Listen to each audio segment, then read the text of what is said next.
السلام علیکم دوستوں، welcome back to our channel find Urdu.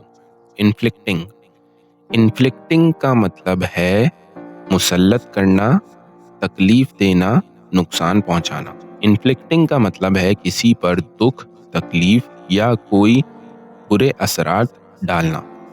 یہ اکثر درد، سزا یا کوئی نقصان پہنچانے کے لیے استعمال ہوتا ہے۔ اگر کوئی شخص دوسروں پر تکلیف دہ ایکشنز کرتا ہے تو کہا جاتا ہے کہ وہ انفلکٹنگ پین یا ڈیمیج کر رہا ہے۔ The war inflicted great suffering on the people۔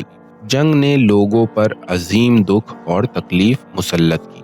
تو دوستوں، انفلکٹنگ کا مطلب ہے تکلیف، دکھ یا نقصان دینا، جو اکثر ڈیمیج، پنشمنٹ یا سفرنگ سے ریلیٹڈ ہوتا ہے۔ امید ہے اب آپ کو انفلکٹنگ کا مطلب سمجھ میں آ گیا ہوگا۔ ملتے ہیں نیکسٹ ویڈیو میں۔ شکریہ۔